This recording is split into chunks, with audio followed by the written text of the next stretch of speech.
Welcome, everyone. It certainly feels autumnal at the moment, Haven't quite switched on the heating yet, but, I guess we'll all get there. Anyway, first of all, note the minutes in action log. Lisa, you're just going to highlight a few points? Yeah, sure, no problem. Let me pull that up for everyone. People should have already received a copy when the notes were circulated, but just to give you a couple of updates for those sort of joining now, we still have limited resources with regards to our data team. So I know that there's been an ongoing action, probably now for the last year or so, about relative and sort of verified data being shared at these meetings. So I've just kept it as an open log because I think it's important, because I know data has been a subject that, is quite passionate within our discussion. So I thought it would be, still useful to keep this online so we don't forget it.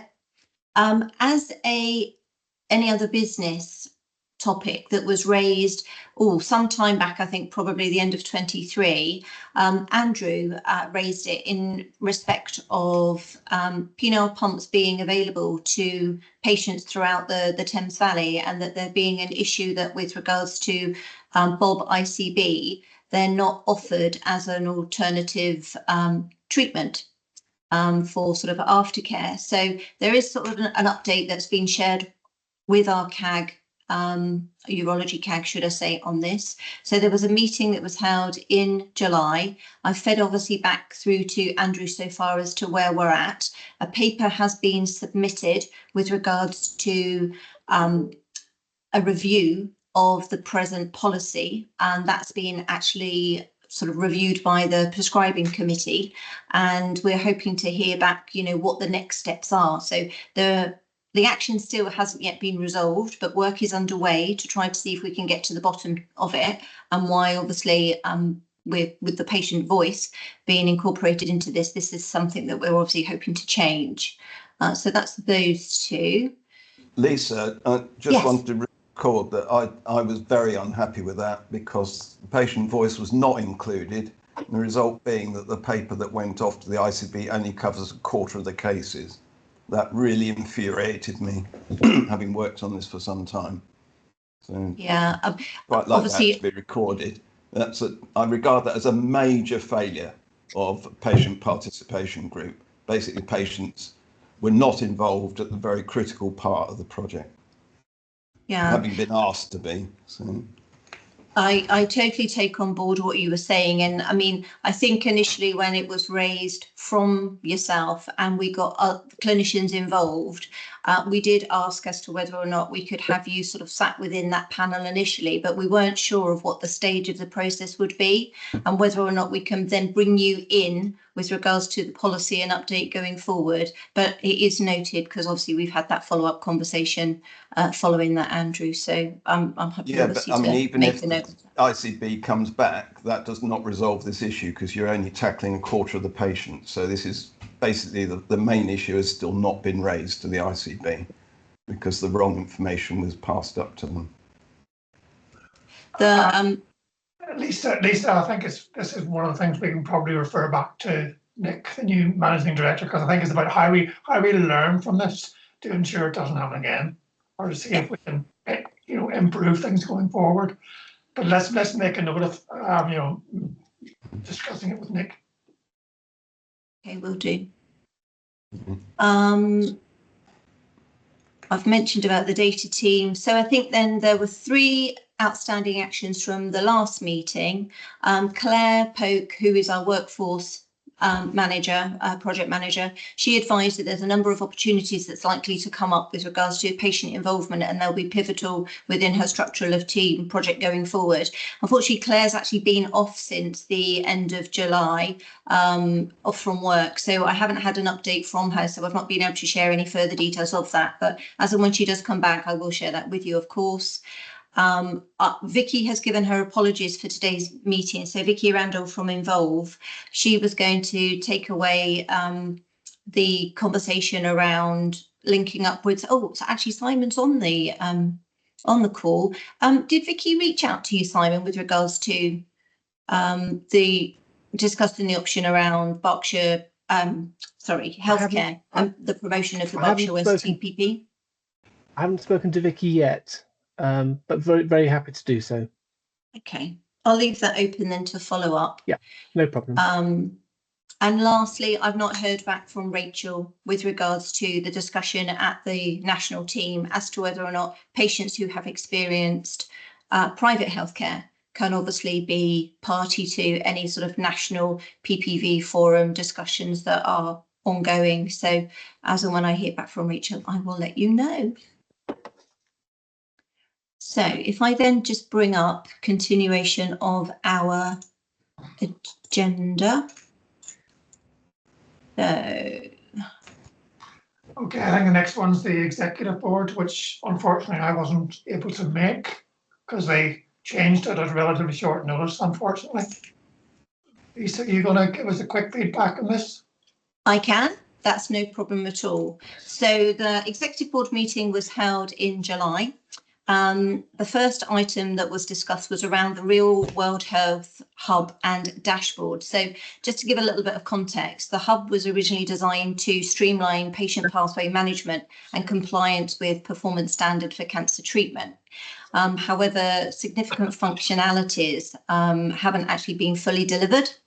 One of those things being real-time reporting and automation. So although the trust dashboards did provide drill down capabilities within that sort of system, they've not really fully met the operational needs. So they've actually developed their own solutions. Trust have developed their own solutions.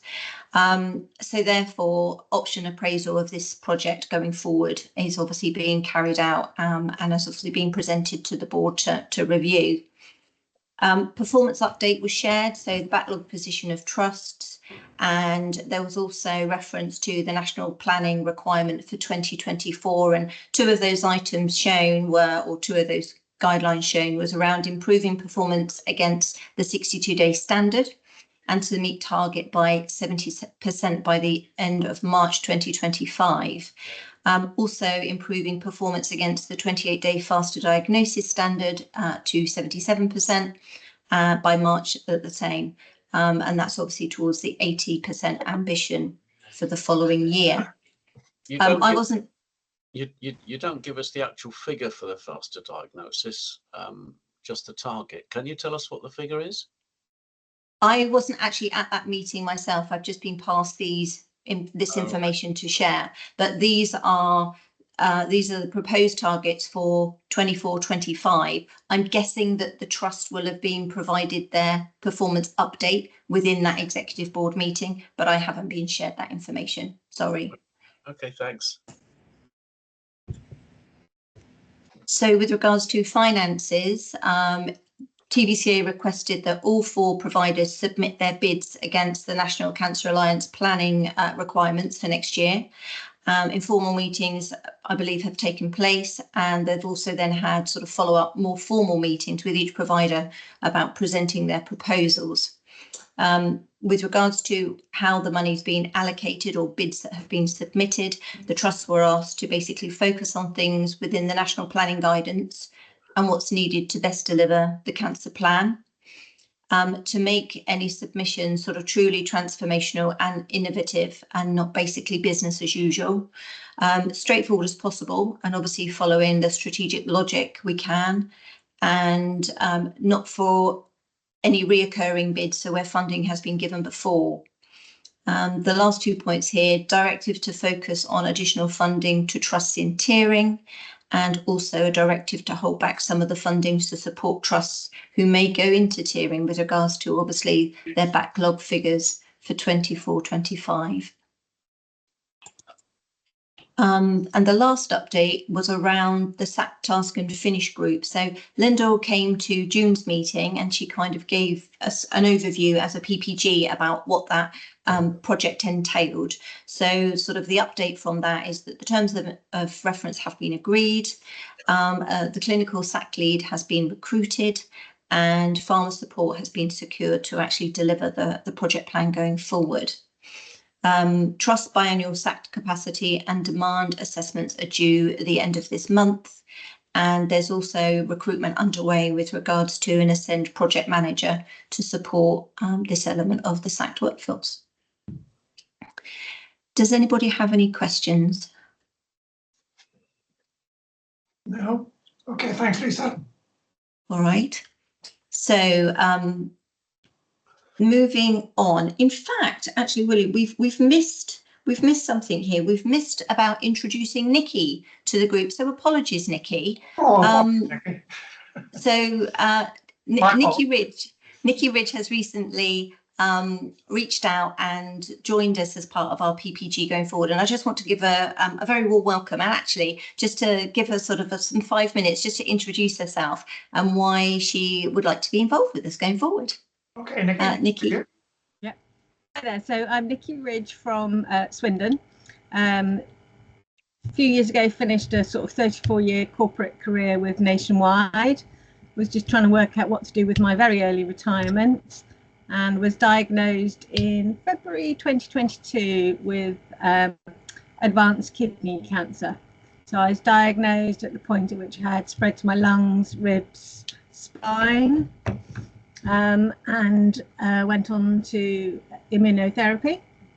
And a couple of blips along the way, I did develop a brain lesion that had to be removed by surgery about 8 months later. But 2.5 years on, my lungs are clear, my kidney tumour is much reduced, and I'm, touch wood, fairly stable at the moment and still having my immunotherapy.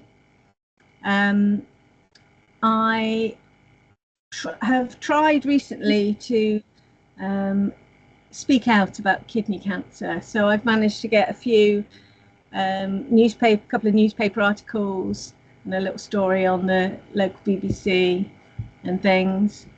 So kidney cancer is not a particularly trendy cancer, but it's one of the few that is actually predicted to be growing going forward. So this is why I started sort of putting myself out there a little bit. And kind of as a result of that, I was invited to join the Great Western Hospital Cancer Participation Group. So I've been to a couple of those meetings, and I've also started a support group that's non-tumour site specific. So I found a real lack of kidney specific groups. But around Swindon, we're well served for sort of breast, bowel, prostate, but any other cancers just didn't have anywhere to go. So we've started a very sort of casual, informal group. And on our first meeting, I think it was quite funny. People were sort of coming in saying, right, I'm bowel, we've got 2 lungs, 2 kidneys, a bowel, 1 breast, and it's been absolutely fantastic. It's sort of the best hour, 2 or 3 hours of my month really. And at the moment we just sit and have a natter, and everyone's learning about each other. And it turns out that the majority of us also have got advanced cancer and been going a good 2 or 3 years, if not more. And one of the messages, well, not the messages, but I didn't know that you could live like me, if you know what I mean. It was kind of, I always used to think that if you had cancer and it was stage 1, you got it cut out, you had some, chemo, whatever, and that was it, you were fine. And then if it came back or if it spread, you were a goner, effectively. And I think there's a lot of work that needs to be done around messaging, language. Technically I'm on palliative care, that's the correct term for it. It's not going to cure me, but the impact that you have on diagnosis of being told you'll be on palliative care is, oh, I thought that meant end of life. So I think there's loads of work to be done, and it's not a plug, but my Instagram is like living it up with kidney cancer. It's not just living or living well, but I didn't know people like me existed, so I'm trying to get the word out there. And I'm really gratified. I've had a couple of people newly diagnosed talk to me, and I found hope. So yeah, anything I can do to contribute, and like I say, big old corporate career, really into. I used to work on the internet bank and then the innovation team, customer journeys, customer experience, things like that. Were my bag as well. So yeah, that's me, and I'm going. Okay, thanks a lot, Nikki. Thanks for that. Okay, Lisa, back to you again in terms of general updates. Okay. So it's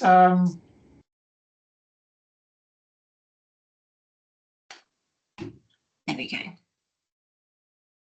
Right. So just to share, at June's PPG, you probably remember that Rachel Francoisi, she is the People and Communities Engagement Manager from NHS England's national team. She presented to our PPG around the opportunities available for being a patient and public voice partner.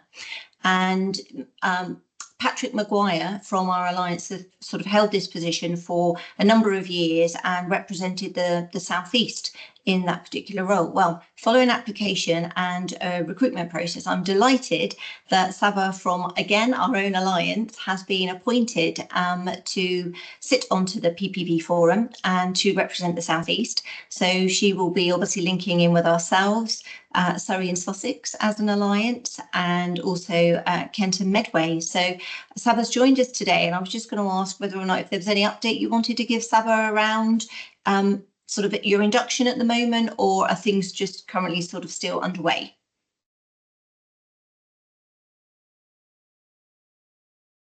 Saba, you're on mute. There you go. I always forget to do that. Thank you so much for the warm welcome, Lisa. I'm just absolutely delighted to be able to represent the Thames Valley, and at the PPG. It's things are very early at the moment. Literally, there are mountains and mountains of paperwork to sign, and I didn't anticipate it being this much, but there's lots involved on that front. As soon as we've got through that, we've got a induction day booked for late in October, where I will also get to meet representatives from the other alliances in the UK. Following the induction, that's when then the actual opportunities will start coming along for being able to participate. Okay, thanks, Saba. Brilliant. Thank you. Okay, let's go back to the slides. Here we go. Okay, so in July, I attended a weekend Filipino community event in Reading, focused on cancer awareness and health checks for the local community there. So presentations were given by Macmillan and Trust colleagues around the signs and symptoms of cancer and raising awareness to that particular community. There's a picture of us there and the presentation that Hilton was given. So I just wanted to say that I attended, in essence, to promote our PPG and to seek involvement from patients to actually sit on our group to represent their community. And a number have reached out to me, so I'm hoping that they may join us for our December's meeting. And then if we can maybe organise with them any sort of other events, linking in also with the cancer champions that were also presenting at this particular event. So there's great opportunities there for us to now broaden our diversity within this group, and it's something that I really want to encourage. So if you do and are aware of sort of community events that are taking place, we have attending on our meeting today our health inequalities lead, Hakeem, and he would be very interested to hear about those and how obviously we can spread the word around cancer awareness and obviously early diagnosis in prevention of cancers within a certain communities. So the third point on here is around CPES and the finance project. So we concluded now with regards to the baseline in understanding better what financial information is being shared, or what signposting, should I say, is being shared with patients who have received a cancer diagnosis about the financial information that's available to them. I think across all of the trusts, there's agreement that there's sort of no right time as to when a patient is susceptible to kind of learning more about where they can seek help, and however it is actually given on various different occasions, whether or not that's at their diagnosis, a follow-up with HNA. So our trust is trying to look at various other ways, perhaps promoting financial awareness or financial support, should I say, whilst in a waiting room, whilst they're waiting for their treatments. So just more broadly, taking that project forward to see, hopefully, if there's an improvement around that particular aspect of the CPES results as well, that get released hopefully next year. And that last point there is around the overview of CPES for 2023. So CPES, for those of you who aren't aware, is the National Cancer Patient Experience Survey. And there's a criteria for completing the survey. Basically, anyone over the age of 16 with a confirmed diagnosis of cancer admitted to hospital as an inpatient for cancer-related treatment, or as a day case patient. There's a certain period of time. So for the 2023 survey, it was anyone discharged between the 1st of April 23 and the 20th of June 23. As there is so many questionnaires for PICA, who is the survey sort of coordinator to go through, there is a lag in the processing with regards to the data. So last year's survey results were actually published in July of this year. So they were always sort of a year behind, which then sort of referring back to that finance project that we've undertaken, that was looking at the results for 2022. So this is an informatic that was produced by PICA around the national headlines, and the reports for each trust can be found in the public domain on the PICA website. These slides will obviously be shared after the meeting, and I will include within the notes a link to the PICA website if anybody's particularly interested to look at one of their local sort of trusts. So then looking at us within a alliance, the overall rating of care for us was 8.9, the same as the national average, and we ranked 14th out of the 21 alliances. In the main, all of our trusts' overall care was consistent scoring wise compared to last year's.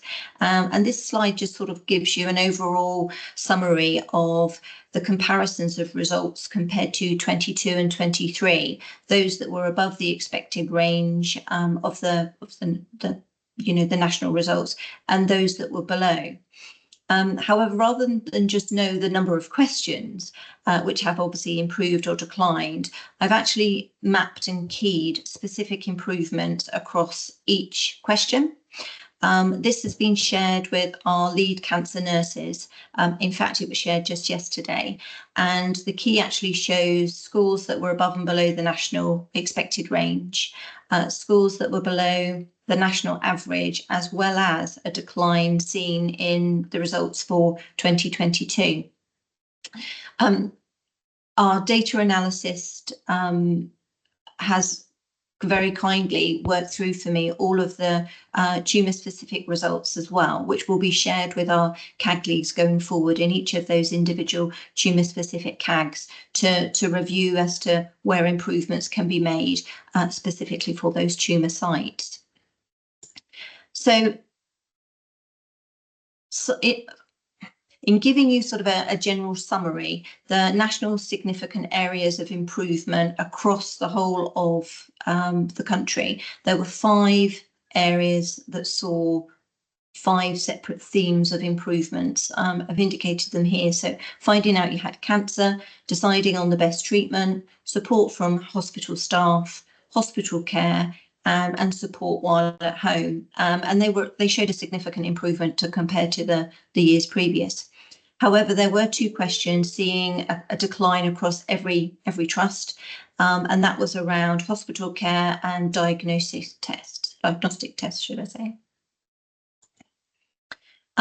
When comparing the national improvement declines with those of our local trusts, so making it sort of more real to us within the Thames Valley, an improvement was also reflected in question 9 around the care team giving the family or someone close all the information they needed. That actually saw an improvement for OUH as well as RBH.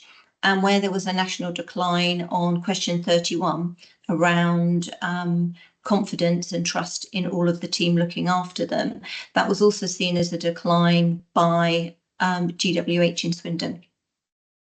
However, RBH and OUH actually saw improvements in their results for that particular question. And nationally, there were significant improvements in the results for question 32. But GWH unfortunately saw a decline in their result on this particular question. So looking more widely, just outside of those national improvements and declines, I thought it was interesting to share with you that BUCS and GWH scored higher than the national average around a cancer care review by their GP practice. And that's actually an area that has been highlighted in a number of different surveys as lagging. So that's really positive for BUCS and GWH this year. And they also scored higher than in 2022 as well.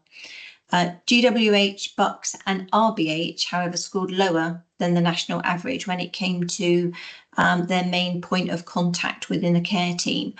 So the wording around this question has obviously changed over the last couple of years. It did used to state CNS, but the patient group that was involved in helping the sort of restructuring of the questionnaire has put sort of main point of contact. So perhaps that's a little bit confusing for patients this year who have obviously completed their responses. I think looking at declines versus improvements at the bottom table there, although RBH scored lower than the national average around the diagnostic test results, their scores were an improvement in this area to 2022. And although OUH scored above the national average on questions 21, 35 and 37, their scores were actually lower than achieved in 2022. So all of that aside, this is literally just us as an alliance carrying out our initial comparisons. The trusts need to present their own data analysis to their boards, and obviously that will inform draft action plans being taken forward. Having shared this information with the lead cancer nurses yesterday, most advised that they will be likely to present to their boards in October. And there will be opportunities for us as a PPG to get involved to support those action plans, going forward. We did ask if trusts were willing to share their local qualitative data, because we don't actually receive that directly from PICA, and that information is around the free text. So it really gives an opportunity for patients to give their personal opinions about the services within the hospital, rather than just the ticking of boxes for the multiple questionnaires and the other questions.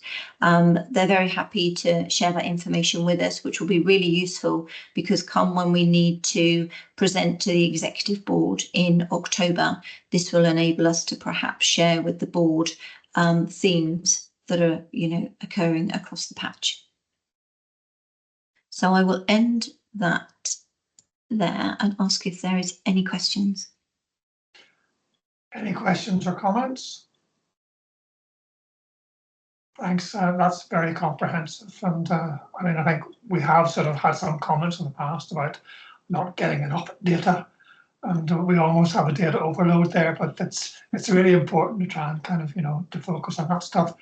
I'll be at the executive meeting in October, so I'll be looking forward to hearing what's being said from each of the trusts, and we'll obviously feed that back to our next PPG meeting.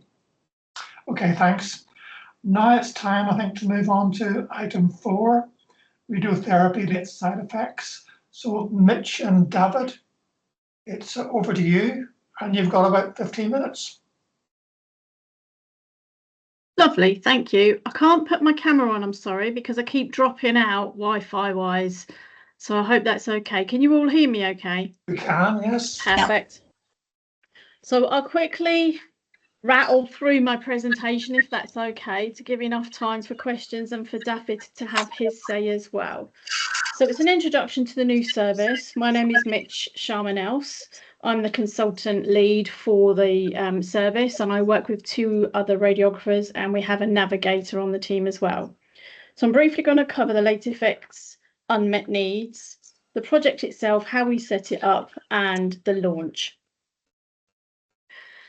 So as you can see on the slide there, by 2030, 4 million people will be living with or beyond cancer, and 70% of which will need emotional support. 25% face poor health or disability, with 1 in 5 having unmet needs, which is 20% of the population. Now, around 50% of patients that go through their cancer journey at some point will need radiotherapy. And the advances in radiotherapy has come along quite far.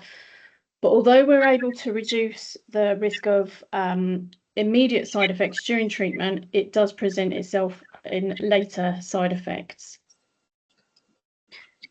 Next slide, please, Lisa. Thank you. So not many people understand what late effects are.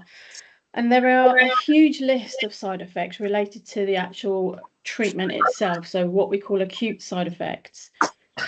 And majority of these can also be the late effects as well.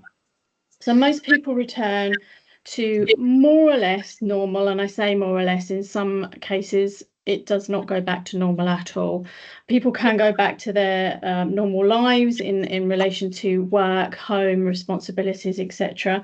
But they do have some issues, so they're not 100% as such. The late effects are more or less the same symptoms that sometimes have not gone away during radiotherapy treatment, and they can increase, get worse over time. Or they can have stopped for a short period of time and then suddenly start developing again months or years, decades even, after they finished radiotherapy treatment. Now, it's very individual, and it varies from person to person, but it really does have a huge impact on patients' quality of life. I'm not going to go through the entire list of potential side effects because it varies site to site, and I'll be there for days telling you the potential side effects. Okay. So our service, we wanted an holistic adult service that everybody can access, and that can be primary care, secondary care, patients, carers, relative, friends, anybody that has a person that has had radiotherapy and they think is having problems because of that treatment process. We wanted to provide specialised care to patients that are essentially cured but continue to have issues. They would need to be 6 months post-treatment, and we decided that because most of the side effects generally have resolved by that period of time. And we wanted to integrate and complement the personalised stratified follow-up pathways.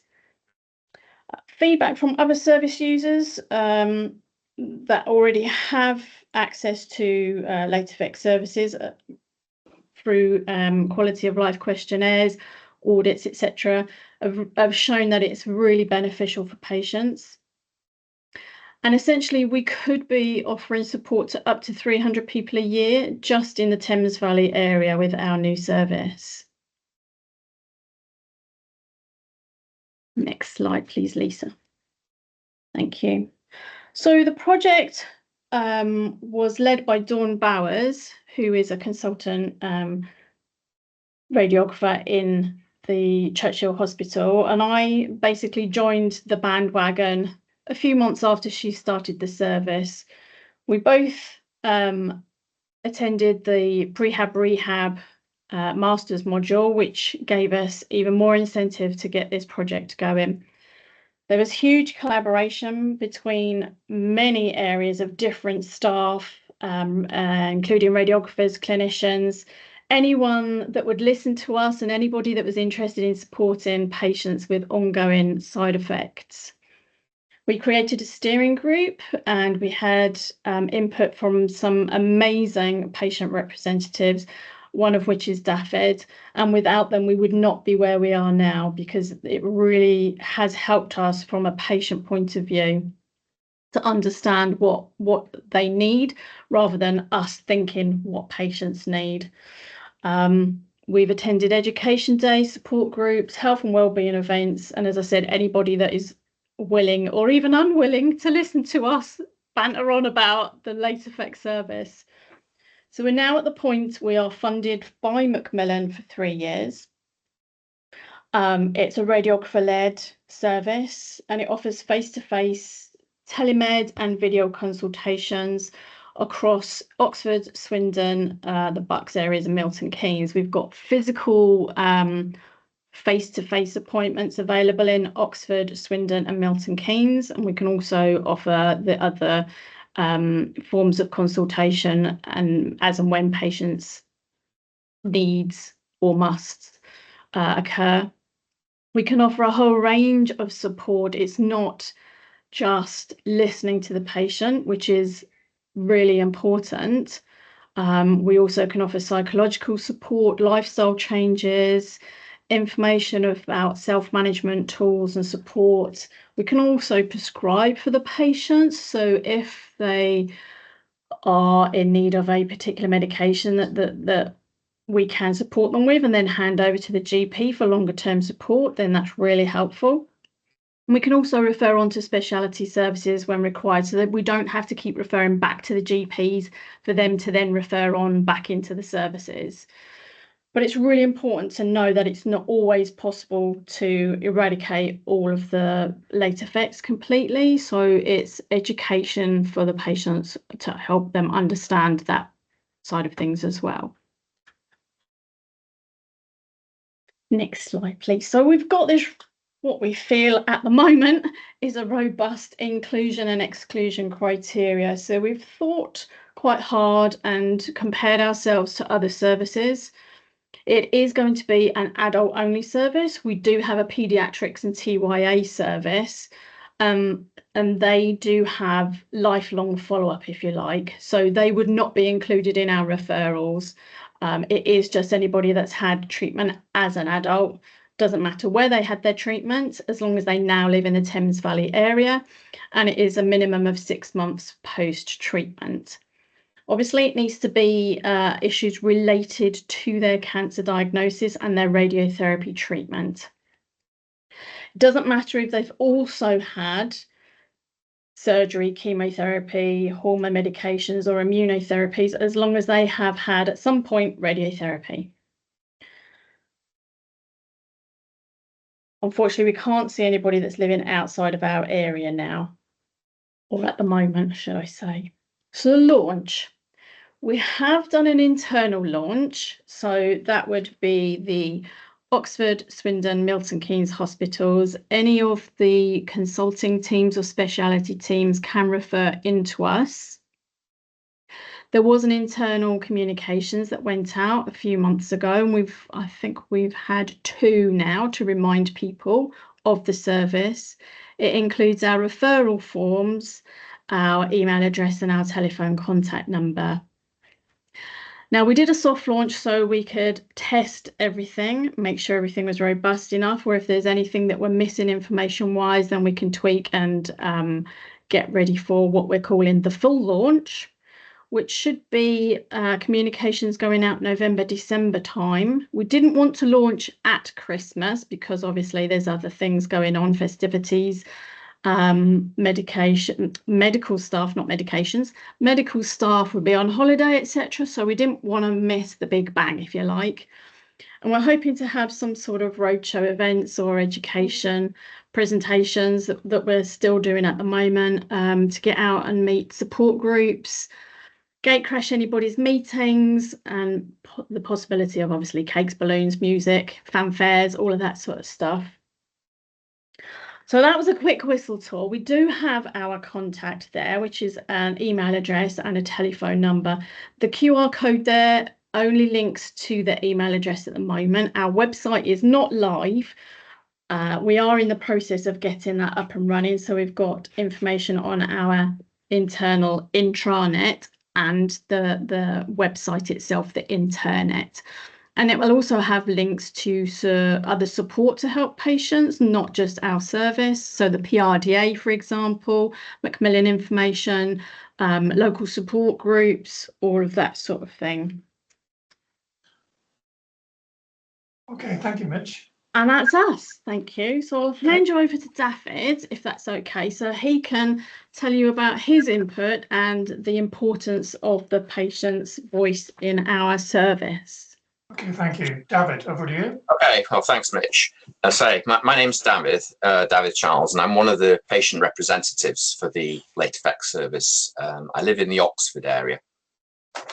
It was, I think it was recognised at the very outset that the late effects service, that cancer patients who had already undergone radiotherapy should in some way provide a voice on how it's developed, as they're in effect its customers. As well as meeting separately to agree priorities amongst themselves, it was felt that it was important that the representatives should be able to raise challenges in the steering group. This is to guard against the risk that developers and clinicians don't really give enough attention to actual post-treatment experiences. So at the end of their radiotherapy, we recognise from our own contacts, the patients are either aware that there may be some side effects from their treatment in the future or not. And I think it's very important that we cater for both of those groups. It's probably fair to say that in the past, patients were less aware than they are of side effects than these days. And the situation was exacerbated by the fact that they may actually experience more severe effects, as organ and tissue sparing was less advanced in the past. Although it's designed to be flexible in many ways, it's important that the role of the patient representative is formalized appropriately. A role description and a confidentiality agreement have both been drawn up and signed up to. Currently, we have two patient representatives, Sarah Wetham and myself. Sarah and I have widely different health histories and cancer treatments, which include radiotherapy, of course.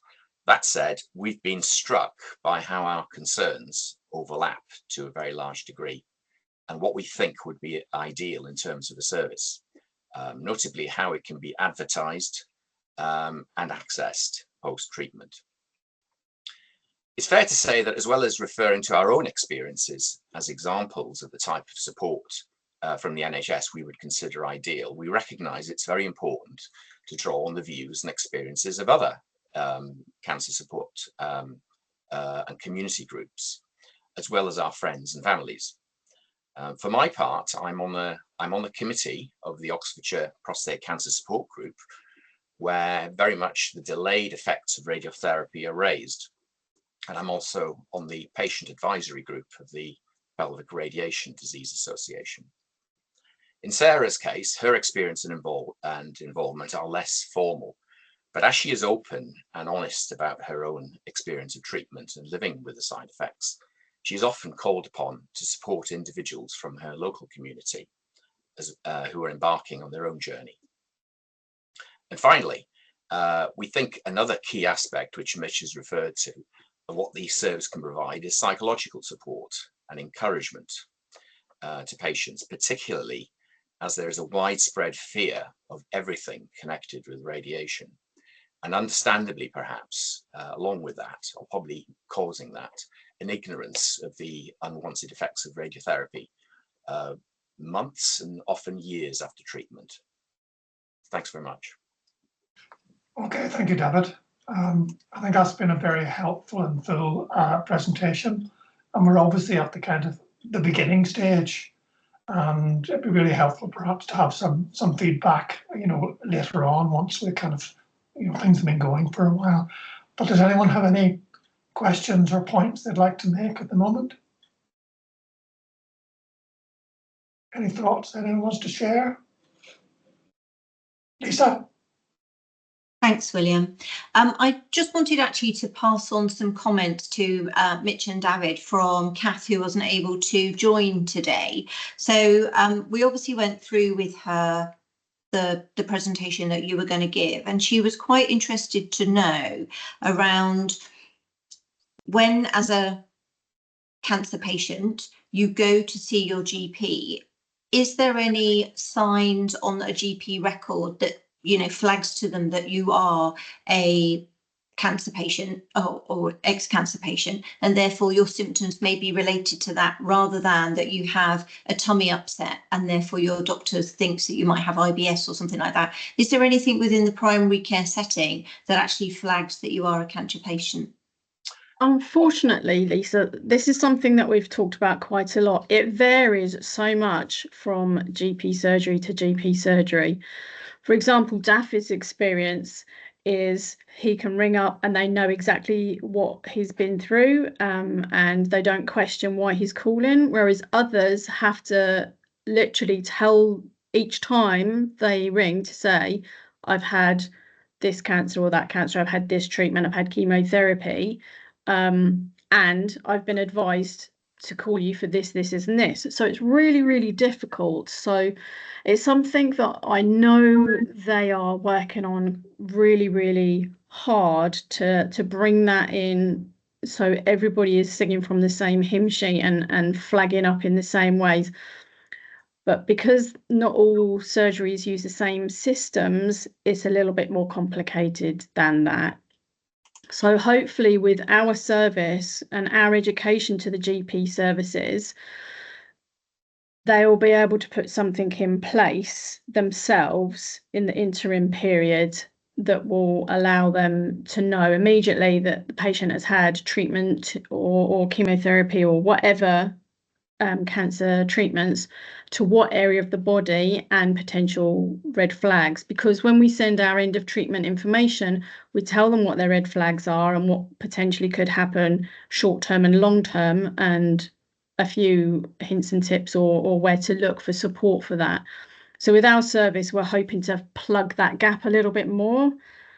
And just on the by, we've been open for clinics for 3 weeks now, and we've got 12 referrals, so it's ramping up really, really fast. And that's just internal. We haven't even got to the stage of GP referrals, patient self-referrals, etc. So by January, we're expecting quite a lot of referrals. Okay, thank you. I mean, I think Cass' point is sort of particularly relevant coming from our perspective as a carer, because I mean, we know how challenging the whole kind of thing about sharing information across the system can be, and therefore the additional challenges that are sometimes between what's told to the patients and what's told to their relatives. So, Lisa, do you want to come back on that before I bring others in? Yeah, so it was just sort of two other points that Kath raised around, as part of the project's long-term vision, will there be something that the GP has in place, like, for example, there's social prescribers, for example, who, as a patient or a carer of a patient, they are the people that get signposted to when they go to their GP surgery, so that they are aware of all of that background in relation to the cancer treatment. So we're hoping to deliver information to patients who are currently receiving treatment. Towards the end of their treatment, they get information advising them of the possibility of the side effects, acute side effects continuing, but also now we're going to start giving them information regarding later side effects and what to look out for and who to contact, i.e. us or your GP or whoever they're confident and comfortable in contacting. So they'll be given our contact details if they've got any questions or queries. So that will start to feed into the current patients. But the patients that have already had their treatment 10, 15 years out, up to, I've had a patient recently who was 14 years out of treatment. And it was only that he'd contacted another late effect service that he was referred to our newly open service. So this is where we need to be really hot on raising awareness out in the community about the service. So patients and carers and anybody that knows anybody can take our information away and come back to us with that patient's referral. Okay, thank you. I've got 3 other hands up. Linda.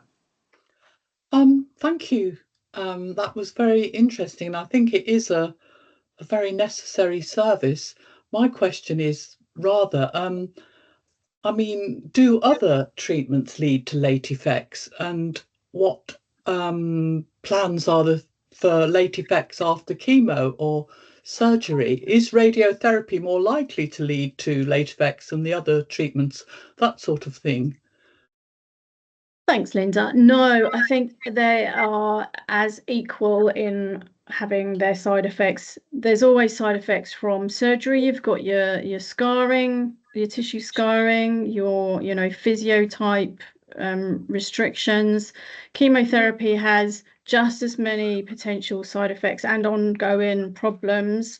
So at the moment, because we're radiographers, we can only accept radiotherapy referrals because that's our speciality, but we are as we're funded for 3 years for Macmillan, that's what we have to stick to. But after the 3 years, we're hoping that we can prove that the service is worthy and then start introducing support for chemotherapy, any cancer patients that have had any type of treatment, because we know that it's equally suffering. So there are plans. There may be something for others later. Yes, and we're hoping also that the other specialities will jump on the bandwagon with their late effect services, because it's not just a one-off thing. As I said, we've got a paediatric and teenage young adult service in the oncology world, so why shouldn't the nurse specialists start thinking about late effect services for the chemo and the surgery side of things as well? No, Linda, I think you raised an important point. It's clearly an issue right across all types of treatments. David. Yeah, just a couple of points, really. I mean, I acknowledge I've got a good surgery, even within the family, I can see that. And I do suspect that there may be something like a red star at the top right of the screen. I don't know whether that's true or not, but I certainly get the impression that I'm treated seriously. However, I am aware, and I've got through the whole of my treatment, that you have to develop sharp elbows and to actually get what you want. And this is sad, because I'm very aware of other people that I know who haven't got this outlook, and are very easily, I wouldn't say fobbed off, but they're given potential explanations for things that I maybe wouldn't be willing to accept at face value. And I would also like to say about the wider range of effects as well. I mean, I was given 4 effects after my treatment, my radiotherapy, one of which was psychological, and I've actually subject to far more of the side effects. Some of them don't give rise to symptoms, but they are there. So if those particular side effects were the only ones I had, I feel that I would fall in between the cracks. It's only the evident ones that that alert me that something is wrong. Okay, thank you, David. Saba, are you there? Yep. Yes, I am. Thank you. I've got a couple of comments and I've got a couple of questions, so I'm just going to roll with it.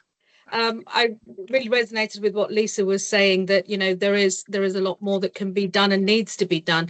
I always come at this with my I'm a woman of South Asian heritage, and I'm going to come with the whole that a service like this is so essential. I've got late effects from chemo, so I'm assuming that it's very similar to what you would possibly get from radiotherapy. I also agree with David that the mental health impact that these late presenting side effects can have is absolutely huge. I mean, mine presented through my chemo treatment, and it took me to some seriously dark places where I did just want everything to end. I think the question that I had was that the service is vital. Having gone through side effects with chemo, not with radiotherapy, but as you say, they are pretty much similar because a side effect is a side effect. It's all about also encouraging engagement from hard to reach communities. You know, marginalized communities feel quite a lot of mistrust already. They feel that many services are not really for them because of visibility and representation. One of the things, and I do a lot of work as a separate note from in my day job with Macmillan, and a lot of the community champion work that they are currently doing is all centered around grassroots organizations, because they have found the value of engaging at grassroots level to be able to build trust.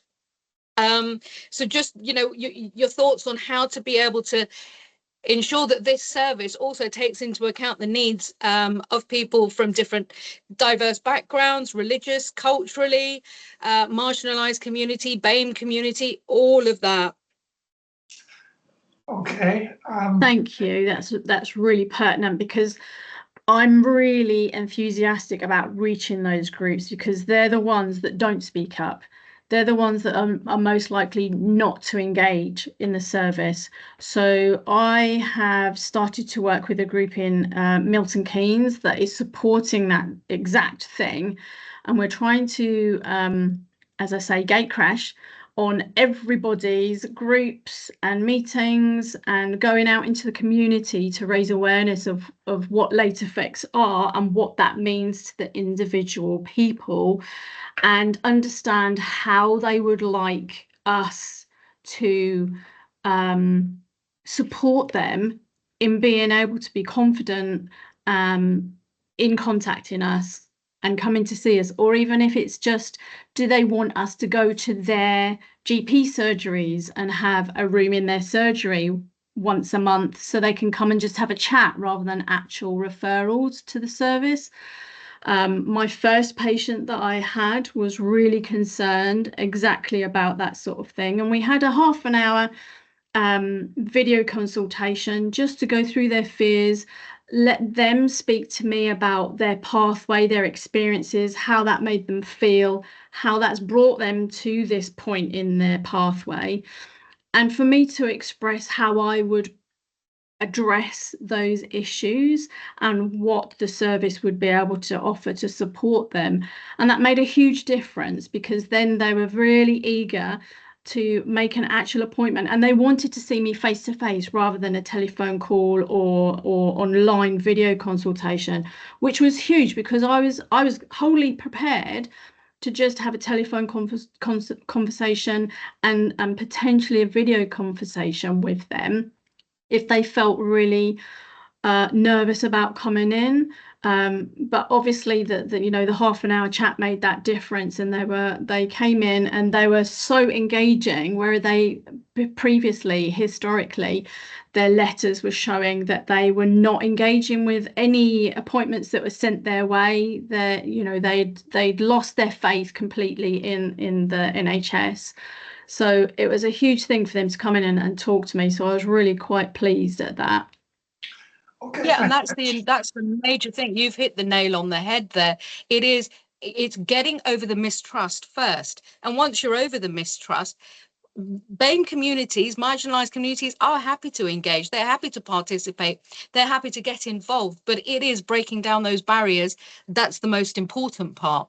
And they are very eloquent. They've got great opinions, and they've got a lot to give. Completely. Okay, Totally thank you both. Thank you. I'm sorry, we're going to have to wind this one up. Sorry. We have run over quite a lot, but I think it's important that we have. So thank you very much for that. And as I said, we'll look forward to future developments and get a feedback after, because if you get funding for 3 years, obviously you've got quite a long way to go to see how it develops. So thank you, Mitch, and thank you, David.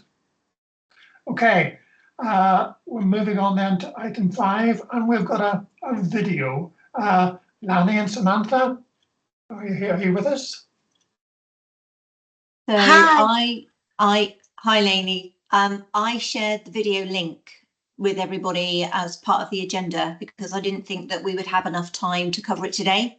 So Lainey's very kindly come along to actually give a sort of a presentation and an overview around the project for the production of the video. And if anybody's then got some questions following, obviously they would have watched it prior to this, that they can then share it with her.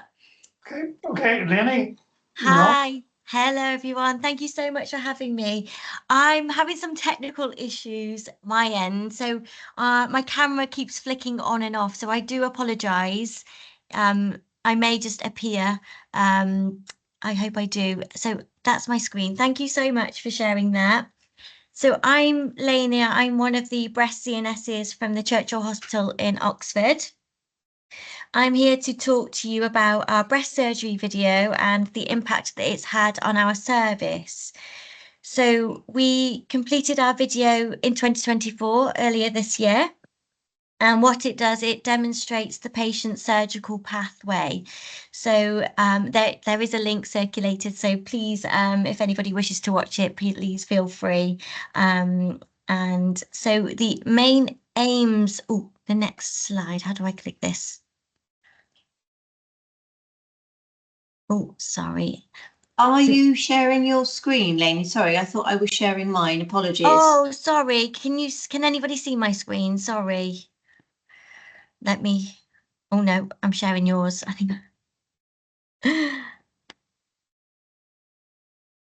I have put your presentation in ours, if it would help. Oh yes, that would be lovely. Thank you. Okay. Let me go back. It probably won't have any animation. So if there is something missing, then please just shout.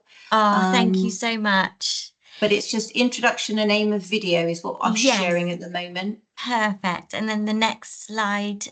So the main aims of wanting to complete the video were to improve the patient experience. That was number one. What we realised was that our current practice was not an efficient use of time.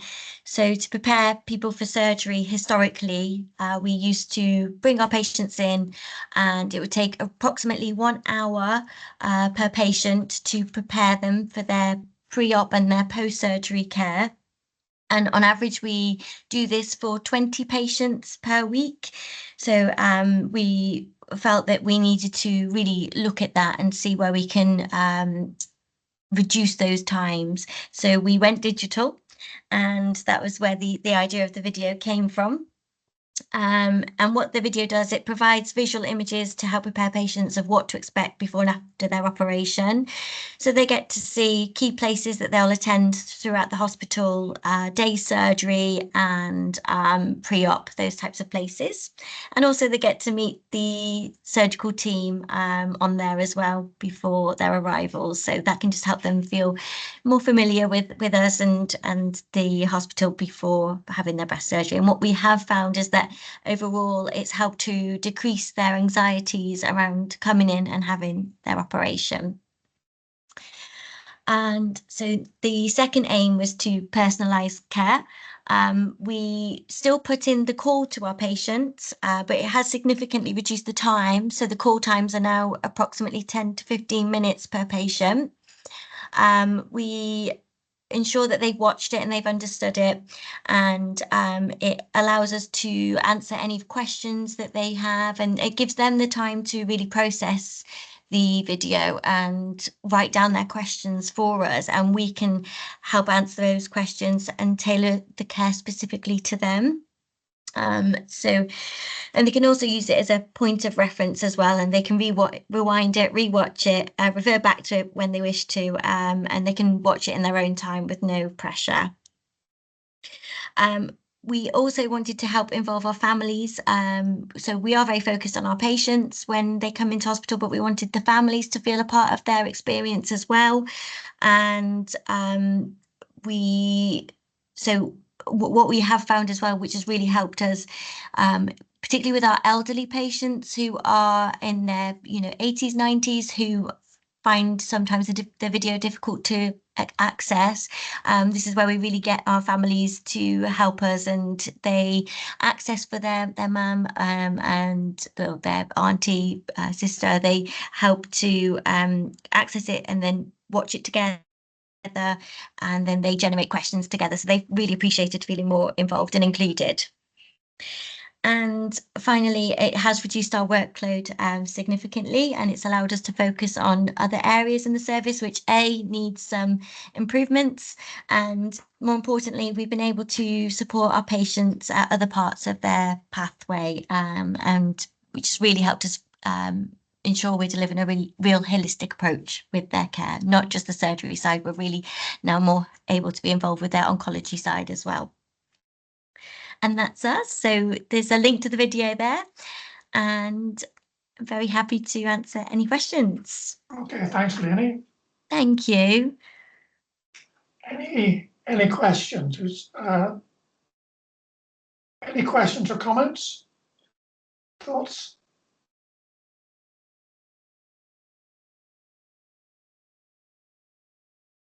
No. Okay. William, Saba's got her hand raised, and I have as well. Saba? Just an observation, and it comes back to a point that I made slightly earlier about building trust and visibility and representation. The video in its content is absolutely fantastic. You cover every single area, but I don't see a broad spectrum of visibility and representation of other communities. And it comes back, I mean, I'll give you my own personal example. When I was first diagnosed, I was given a pile of books by my Macmillan CNS. Didn't see anybody that looks like me, and I put them back down. 2 years later, they're still there, because visibility and representation is so important. And I think that you would build a lot more trust, you'd have a lot more engagement, and you'd have a lot more involvement from minority communities if they felt themselves represented. No, we thank you for your feedback. We'll definitely absolutely take this on board for a further project. So thank you, Saba. You're welcome. Okay, Lisa? So I was just going to ask around the practicalities of it, picking up obviously from what Saba was saying.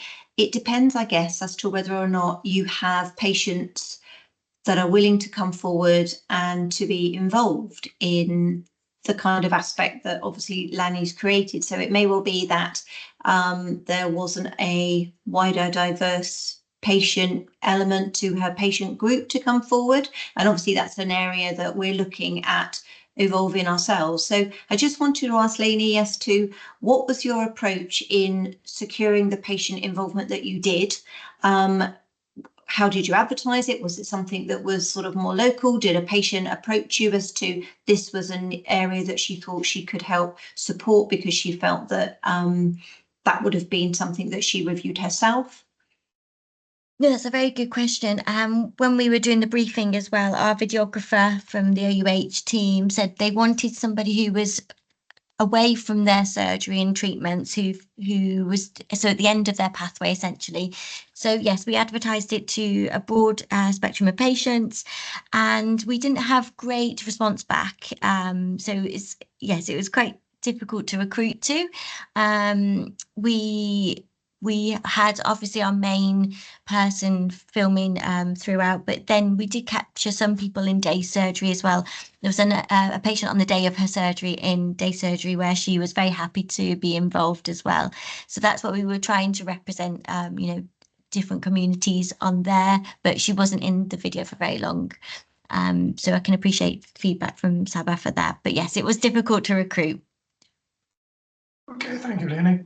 Any other thoughts or comments? Okay, well, Lainey, thank you very much for that. Oh, pleasure. Thank you for having me. Okay, our pleasure. Okay, item 6 then, we're moving on to look at the Hummingbird Centre, and an overview of what they're doing. Zoe, are you with us?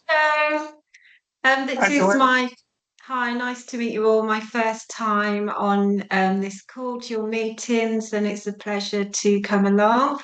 So my presentation is going to give you an overview of the Hummingbird Centre, which is a cancer support charity. Lisa, I believe you've got my slides. There we go. Yeah, so I'm Zoe, I'm the centre manager. I'm also the lead nurse. This is a picture of our very small team. We can go on to the next slide. So basically, just a bit of a background to those who don't know the Hummingbird Centre. So it's a cancer support centre. All of our funding is through our founder, Michelle. So she set up the centre 10 years ago. It's a very special place and was created on a promise that our founder, Michelle, made to her late father, who she lost from leukemia.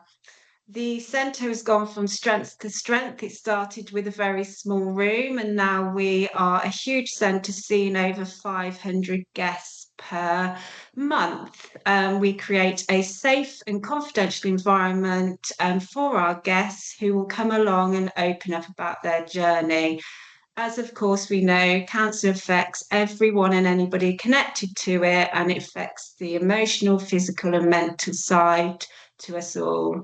We often say to our guests that the medical world are there to fix you, but we are here to support you. So basically, we provide support to anybody who is affected by cancer. It doesn't matter where you live. If you can get to us, we will support you and your network. As cancer enters our world, it affects everybody associated to it. People can self-refer to the centre or they can be referred by a healthcare professional. We invite our guests along to register at the centre, and our services are tailored to meet the needs of the individuals. All of our services are provided for free of charge, and we also have our resident therapy dog, Teddy, who you can probably see in the pictures. So these are just some of our services. We offer complementary therapies, we offer counselling, we also have a children's support service. We now run a lymphedema clinic, we do arts and crafts, hypnotherapy, meditation, Tai Chi, martial arts. We also work with Equilor, who provide therapy with horses. So we have a very strong counselling team, which is led by our counselling coordinator, who is Cyan. With my help and support, we lead a team of 30 counsellors. All of our referrals have an initial assessment with our counsellor. They're then matched, obviously, with somebody who we feel is appropriate, and we offer 12 initial sessions for free, which take place face-to-face at the centre. We also have a children's support, so we support children from the age of 4+. We support those that are affected by cancer and also children who are going through their own cancer journey. We have a team which is headed by a fully qualified play therapist. Kelly is also an art counsellor. We have a team of teachers, teaching assistants, and obviously all of our team are trained, DBS checked and fully insured.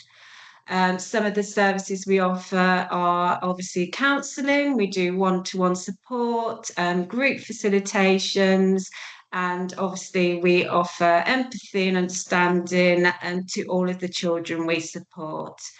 As well as supporting those children, we also support the whole family as a whole.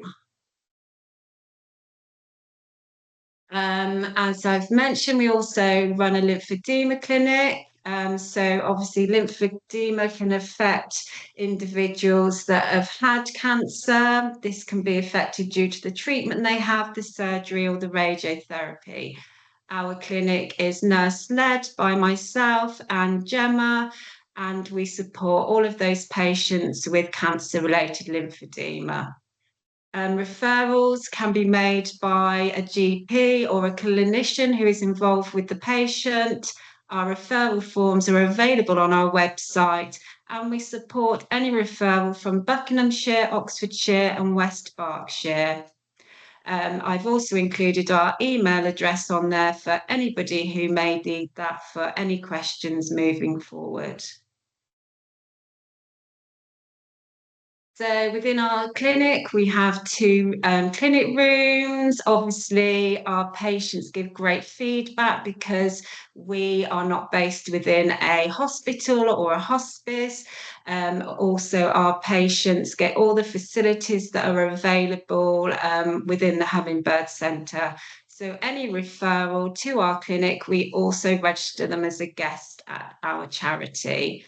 I would like to say that over 80% of the patients that we have seen within our clinic have been referred for counselling, which they had not received support for within the NHS system.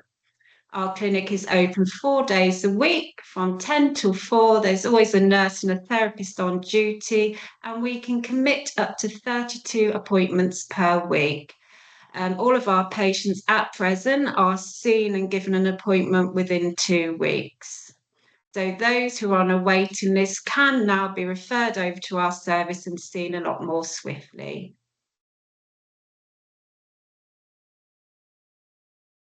I just wanted to give one of our guest story, who has had a huge amount of support from us. These are her own words, which I will read out to you. I was diagnosed with stage 3 triple negative breast cancer in November 22 at the age of 32. With no family history, it was a shock for us all. I started chemotherapy shortly after, completing 16 rounds, along with 17 rounds of immunotherapy, 15 rounds of radiotherapy and surgery. I was given the all clear in June 23. Unfortunately, in December 2023, it was confirmed that my cancer had returned to my bones and I was now classified as stage 4. It was devastating, a devastating time once again, and I was back on the treatment ever since. The Hummingbird Centre has been there for me throughout it all. I started at the centre only a few weeks after my initial diagnosis, and they have helped me and supported me for the past 20 months. Whether that's counselling for myself or my family, holistic treatments, yoga or mindfulness, they have supported me immensely. The friends I have made at the centre, I will cherish forever. This is just one of our guest story, and obviously there's many, many more that we have helped. I just wanted to give you an outline of some of the recognition for our work, the awards we've seen. As you can see, there's lots of different awards there. And obviously we work very hard as a charity to raise money and to support anybody and everyone affected by cancer. Obviously, our motto is we're always here, we've always got Kate, we've always got a cuppa, and we've always got a smile. That's just a very quick overview, and I think that's it. Just one more slide. Has anybody got any questions? Okay, thanks, Zoe. Any questions or comments? Zoe, can I just open up by saying you're based in Bicester, which is kind of yeah, so we're in Launton, which is just outside Bicester. Okay, I think my sort of point is, I mean, obviously you're doing a lot for around, physically around that area, but you're offering your service across Bob. Do you get many people? Yes, so basically, as our slide stated at the beginning, there's no, if you can get to us, we'll help you. So we have people we have one lady that comes from Watford, we have people from Oxford, Reading, Aylesbury. So as long as people can, travel to our service, we will help them. We do not turn anybody away. No, I think that's important, but obviously not everyone is going to be able to travel. So are you able to do anything online or over the telephone? So yes, we do. I do have individuals that cannot get to the centre, so we do check in on them over the phone to see if there's anything we can support with. Obviously, with regards to counselling, we do like to do face-to-face because we do feel that gives a lot more support, but we do offer that online if for any reason with regards to like treatment, travel, or family commitments. So yes, we can offer online support as well. Okay, thanks. Lisa? Hi Zoe. I just Hello. wanted an opportunity just to catch up with regards to your lymphedema clinic. So I know that this is a fairly new service. It was, Yes. I think, launched in April earlier of this year. And Yes. I just wanted to, ask, are you seeing, since the promotion of it, sort of a steady uptake of that service now, or is that something that still needs ongoing promotion? So we do need ongoing promotion. Any promotion will support any service in general. Obviously, since with your support, I have received a further 10 referrals in the last few weeks. So that's amazing. And thank you very much to you and your team. Obviously, being a charity, we don't have the support that you would have within the NHS. We don't have any admin support. We don't have any comms teams. So we are reliant on anybody that we network and speak to put the word out there and inform individuals and professionals of our service. So anybody here today who has any links and can pass on any information, we would be extremely happy for you to do that and very supportive of that. Okay, thank you, Zoe. Any other thoughts, comments, questions before we wind up on this one? No? Okay, thank you very much, Zoe, for that. Thank you very much. Thank you. Bye. Thanks, Zoe. Okay, item 7, then we're moving on to here on our development of our communications, TVCA. So, Joe, Jess, are you with us? Hello, just Hi, Joe's here. I'm going to represent Joe and Jess, if that's okay. Yes, thank you very much. So I think I've probably met some of you before because we joined this meeting it feels like quite a long time ago now, but so it's really nice to see some familiar faces. Just a quick introduction.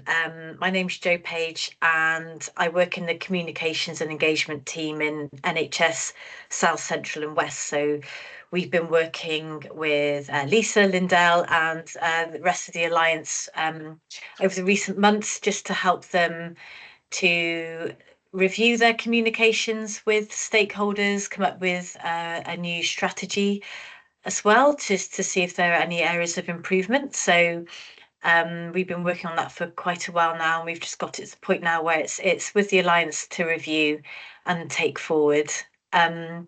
Just before I get on to the strategy though, it's a quick overview of the campaigns that we've been promoting over summer. They over social media, on the website, newsletter, and so on. So it's quite a range actually of awareness campaigns we've been helping to promote in recent months. And I will confess that it wasn't me that was involved with that. My colleague Alison and Nikki work on that, but they're very busy all the time, just identifying ways with the Alliance to promote awareness across the various cancers. Lisa, Lisa, are you in charge of slides? Oh, thank you. So just to go back to the strategy, I'll give you a fairly brief overview of what we did and what we concluded or came up with in terms of ways forward with communication after we spoke to a lot of you. So we spoke to as many people as we could, essentially, that are, as we call them, stakeholders in the Alliance. So that could be people like yourselves who are patient representatives or carers, members of the public more widely, the cancer workforce, so primary care leads, trust leads, and of course the TVCA staff themselves. And we asked a range of questions. For example, what makes the TVCA unique? What do you want to hear from the TVCA? How does it support you in your work? What's important to you about what the TVCA does? We tried to gather as much insights as possible, really, to understand what people understand the TVCA does at the moment, how they get that information, how they might like to receive information in the future, and what kind of information they'd like to receive. So And we got a really good range of information and insights from people such as yourselves. So it was really helpful. We then took away our findings and started to have a think about what we could recommend in the strategy document. There was quite a range of things that we wanted to consider: how the Alliance uses its network to its best effect, and what they could use their communications channels for in a better way. So that could be the newsletter, could be the website, could be social media, emails, meetings, all the ways it communicates with its stakeholders. And when we put together the strategy, we set out the key aims for the Alliance, which we could use then to help it to focus its communications activities going forwards. So the first aim was working with and supporting the cancer workforce to ensure they have access to what they need to do their job and achieve the best outcomes for patients, because what came through, unsurprisingly, was outcomes for patients is, of course, the core aim of the Alliance. So when we talk about supporting the cancer workforce, this could be sharing good practice, promoting their achievements, recent innovations, which we know the Alliance is very busy with, and it's just really nice to make sure that everyone's aware of these innovations and good practice or lessons learned, so that all the teams can benefit from that. And also promoting training opportunities. Obviously, it's really important the workforce is aware of training opportunities coming up. At the moment, that's the key channel for that is, for example, the newsletter. But are there other ways that could be communicated and signposted back to the website? The second aim is ensuring patients and carers are heard and involved in transforming cancer care, which obviously is very much linked to yourselves. These recommendations are set out on the slide that you can see here. So I'll just touch on them really briefly. The development of the patient involvement charter. So that would be a way to ensure that people are very clear about encouraging people to promote involvement. So the workforce, making sure the workforce is promoting patient involvement and ensuring that they're engaging patients and potential patient representatives. Of identifying networks and groups people are already involved in and support. Obviously, there's a range of groups and networks that people get involved with, and building up that collegiate sense of working together and making sure everyone's up to date with what everyone's doing is really important as well. And also that obviously identifying the best ways of communicating with each other. Excuse me.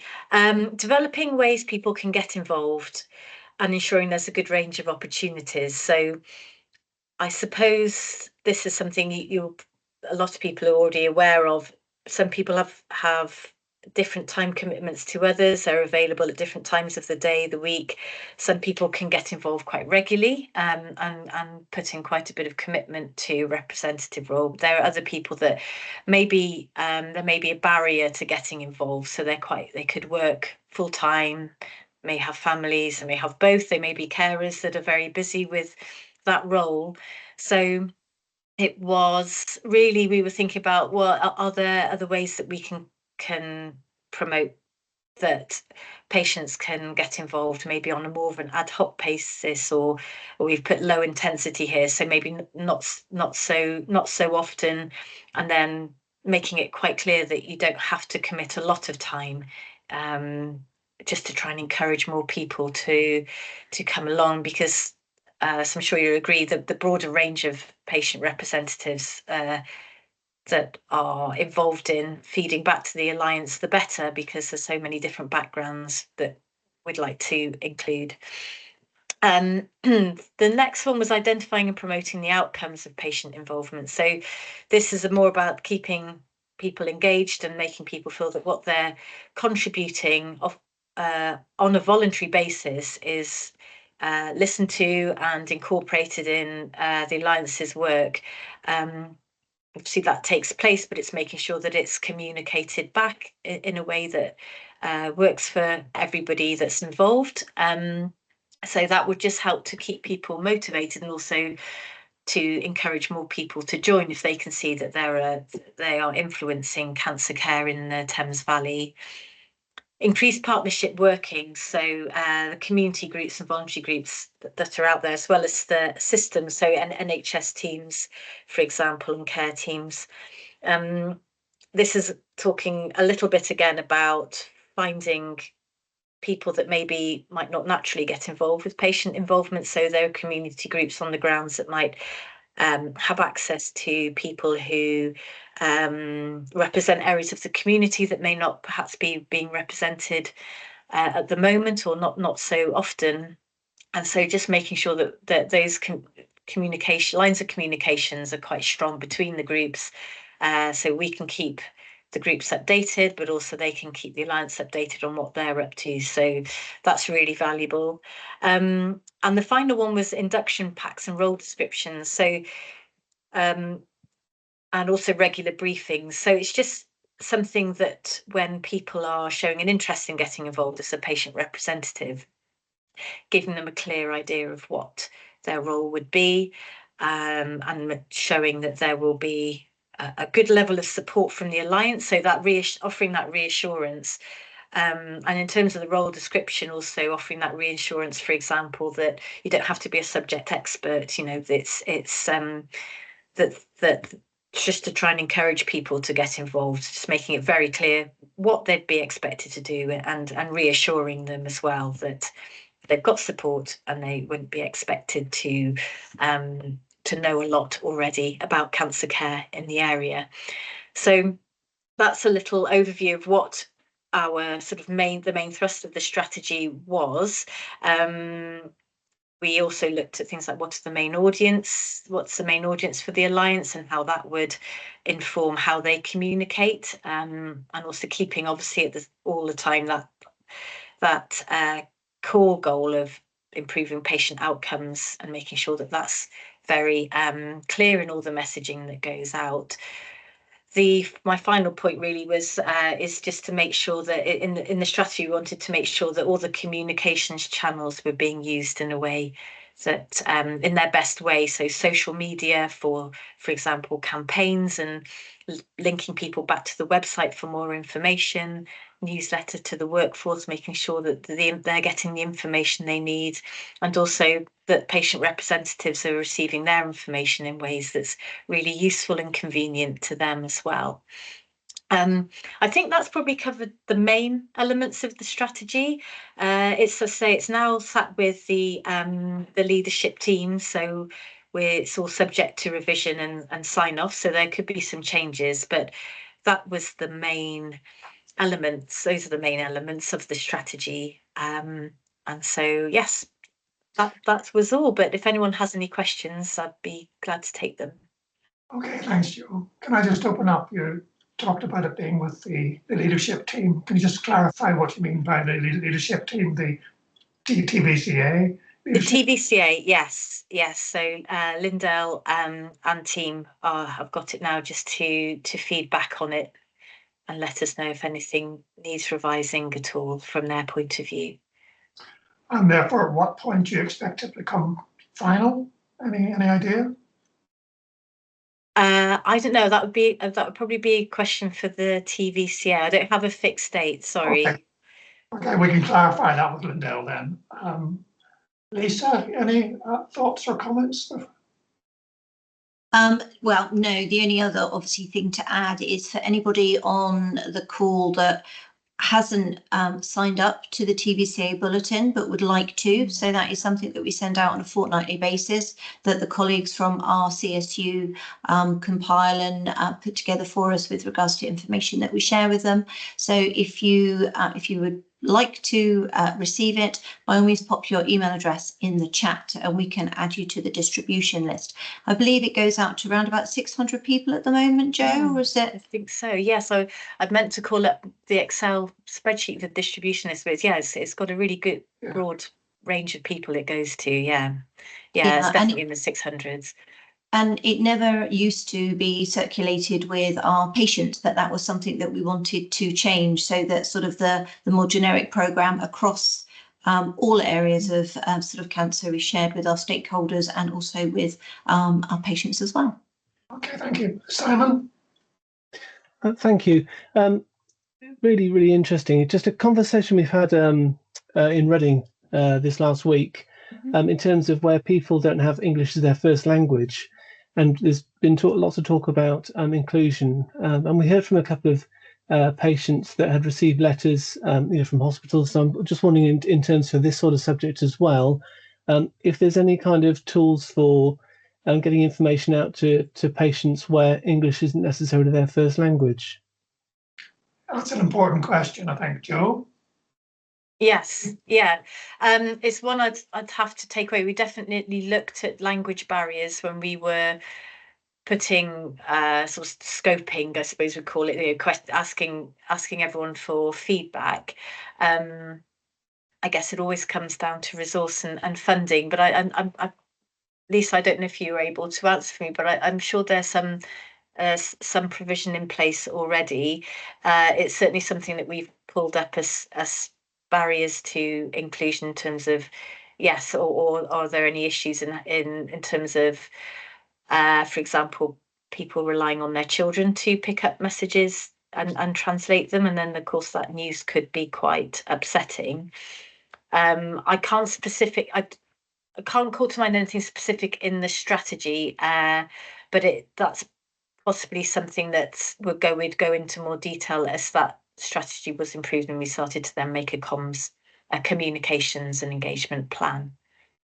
Okay, thank you, Jo. And I think I was just sorry, Renee, I was just going to add to Jo's point, and I think looking at literacy as well. So, we've said about language being a barrier, but literacy and, by default, maybe producing things within sort of easy read formats. I know that has been, raised on a number of occasions throughout all of the NHS.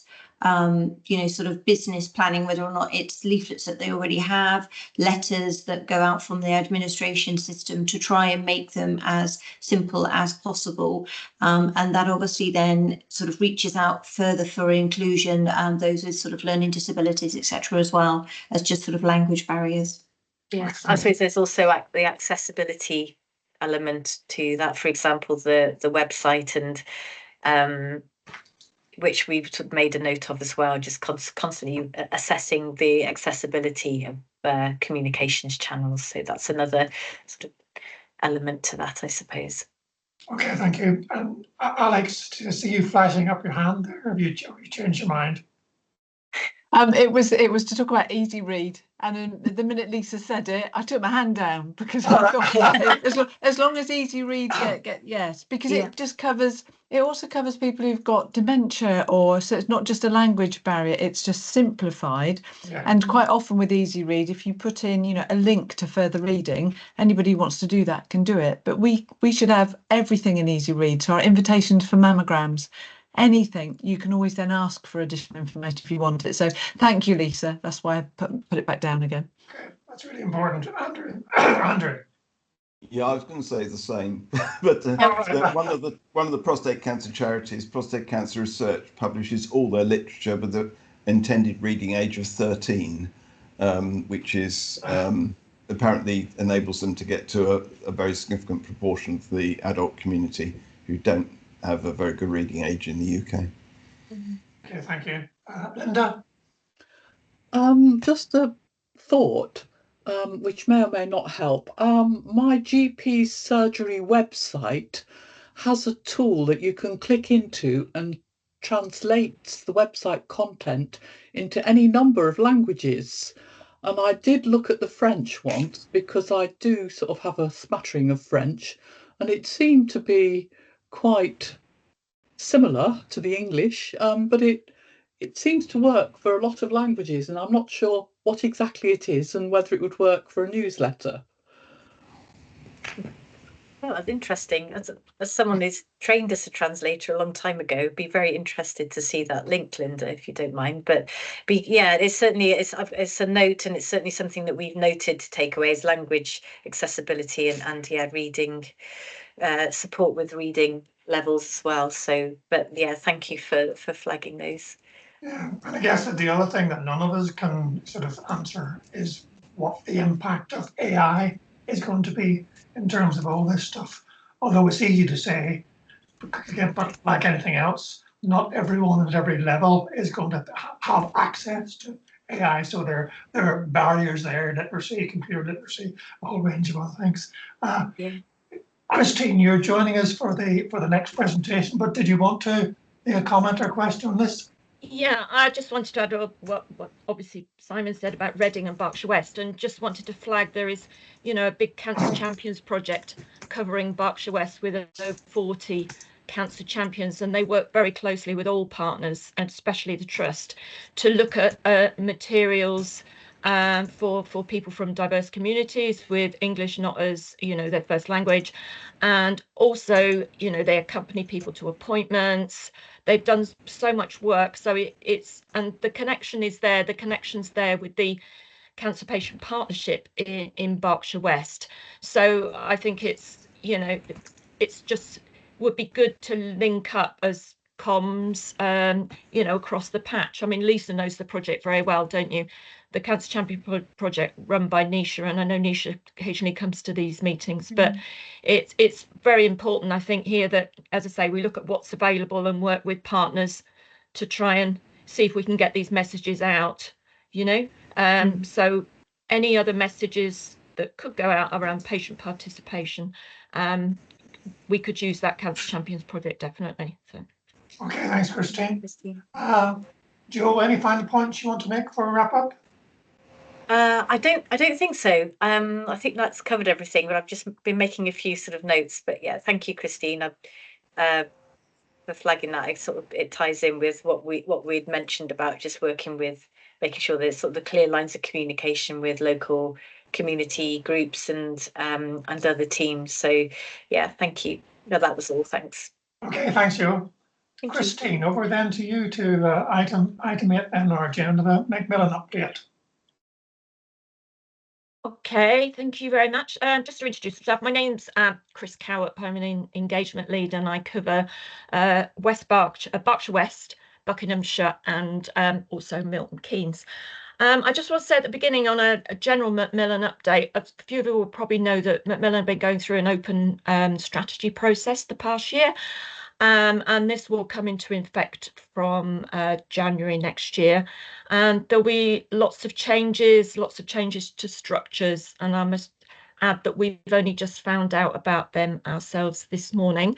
But there will be some comms coming out which will explain the situation more. So unfortunately, I can't say any more than that at this time. But I wanted to take this opportunity within my role, which is around enabling opportunities for patients to and lived experience for people to have their say and influence services and support going forwards. And I just wanted to give a quick update. I think I've mentioned this previously a while back about the new Bucks Cancer Lived Experience Partnership that we've got going in the county. Next slide, please, Lisa. Thank you. We looked at this in 2022, and there was a recognition across the board of a real lack of coordinated lived experience voice in Bucks. A lot of this comes from COVID, what happened before, what happened afterwards. So we really needed to establish what current needs were of people with lived experience so that we could have a look at these and see in which ways we can work with people to make things better. So we set up a steering group to plan and organize a co-designed Your Voices Matter event, and it was at the end of 2022. This was with the Alliance. Lisa was on board, support groups leads, and also reps from Bucks Healthcare Trust. We had the lead cancer nurse, senior oncology nurse Jill Moforth, and Kate Harris-Hay, who leads the information centre there. Thank you. Now we set up this event which we held in Wickham Wanderers actually, and basically we wanted to hear from people. That was to form the main basis of the event. So we had initial talk from the lead cancer nurse at the time, Michael Wall-Winnie, about the ways to pull things together and the strategy that they were working on. So we wanted to get people to think about 3 questions in workshops, and this was across diagnosis, treatment, living with and beyond cancer. So what have you spotted that's inefficient or makes your experience poor? What do you want health professionals working in this arena to be told? And more importantly for me, what would make a difference to patients and their families that would improve patient experience? So basically, what works well, what doesn't work so well, and how can we make this better? Okay, thank you. So we had an event which was really successful. We had over 60 people attending. We had over 18 pages of feedback on flip chart that I had to collate, which was very interesting and very time consuming. But we actually had, more importantly, 22 people from there who wanted to be involved in the next steps and wanted to hear a bit more. Thank you. So just another couple of photos. Always like to add photos in, it breaks it up a little bit. Right, after the event, what we said we'd do to people is to collate all the feedback we received, produce a report from the event, and get obviously involvement from people with lived experience, which was the whole point of the process in the first place. And we wanted to do this through a new patient voice structure to take forward the feedback and work together through co-designing and co-producing future services and support. Thank you. So where we are now, we had a first meeting held in November 2023. Before that, we had like a steering group to see how we would work towards this. So this new partnership will be working from collated feedback from the event.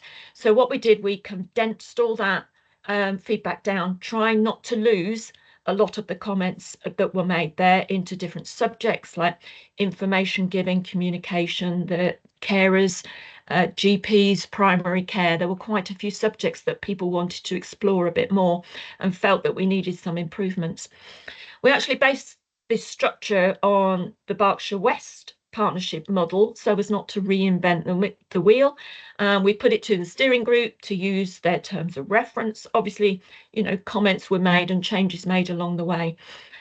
And the name came out of, and I think this this question that's asked whether it's patient or lived experience. People prefer it different ways, but the people involved said they wanted it to be called the Bucks Cancer Lived Experience Partnership. We do quarterly hybrid meetings at the moment to enable people to join online as well. And I think it's been mentioned before about people with lived experience. Sometimes it doesn't fit to attend meetings or at different times of the day. So we've obviously had a look at that to see how we can involve as many people as possible. And I think was mentioned, they don't have to attend the meetings, they can get involved ad hoc with some of the working groups. Now, the idea was in the structure that we have subgroups or working groups to work alongside the main partnership.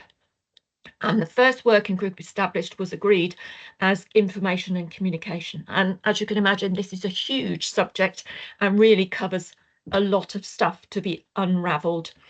We have a working group at the moment that's working hard with that, with Kate Harris-Hay from the Information Centre.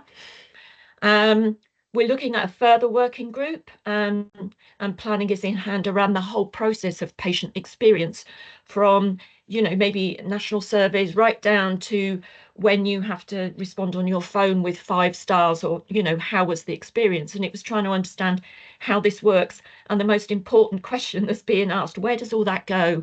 Where does it get collated, and how do people find out that what they've said in feedback actually gets dealt with and actually gets taken into account?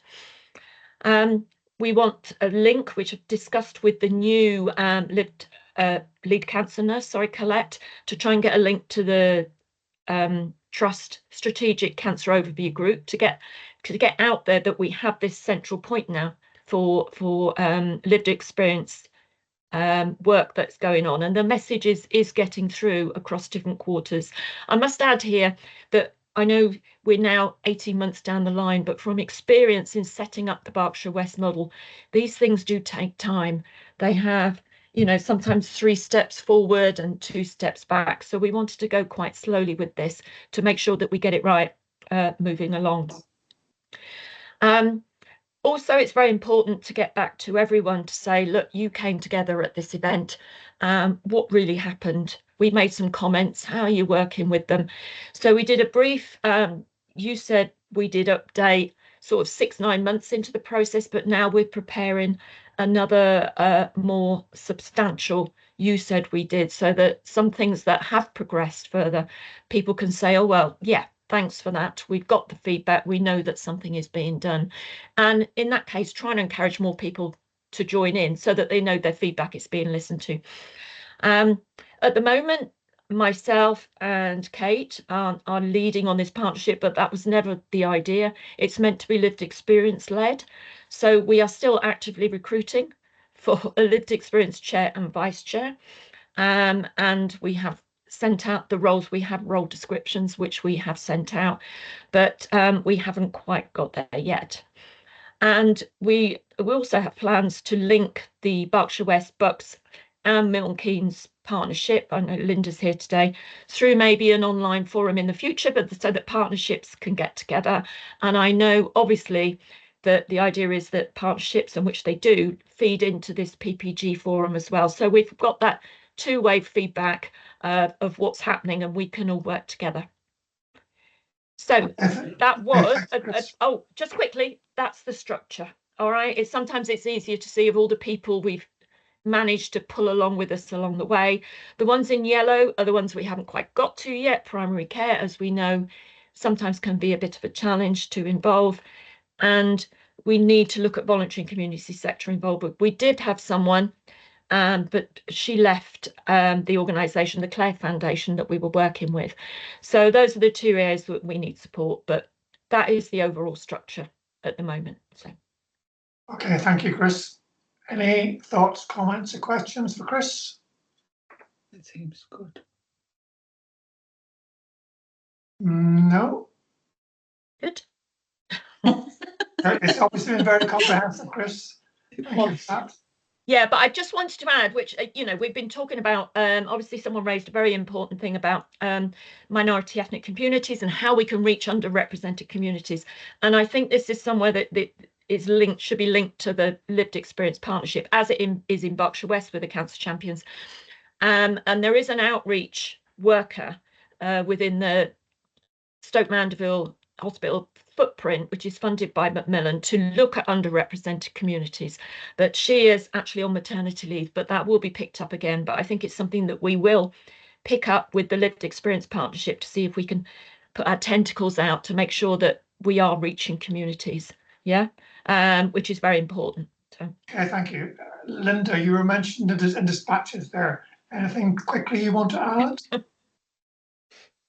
No, I think Chris covered it all. It's just a matter of trying to find people and get them on board and actually doing things to help. Absolutely. Okay, thank you very much, both. Okay, we've now reached the final bit in the agenda, which is any other business. Does anyone have anything else that they'd like to raise? If you wouldn't mind, William, I've got a few things just to summarise. Thank you. So our next meeting is Wednesday, the 18th of December. That is going to be obviously the last of this year and obviously a week just before Christmas.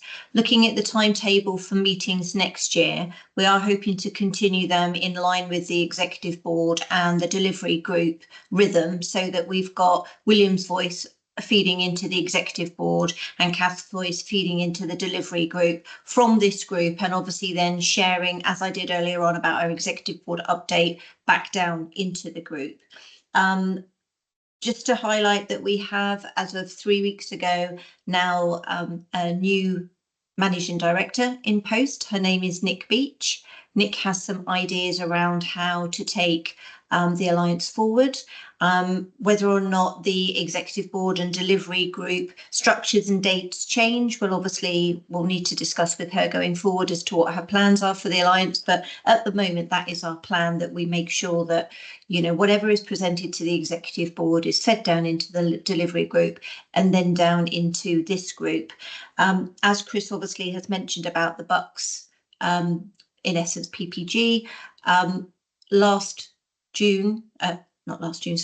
meeting in June, Vicky came and presented about the Berkshire West Cancer Patient Partnership Group. So going forward, the chair from that Bucks group will sit on this group also. So that's where we hopefully will have all the conduits of feedback in and out. Bearing in mind the Alliance does cover Buckinghamshire, Oxfordshire and Berkshire West. There isn't in existence a PPG for Oxfordshire at the moment. I believe that is going to be taken forward as an idea by the lead cancer nurse in the future.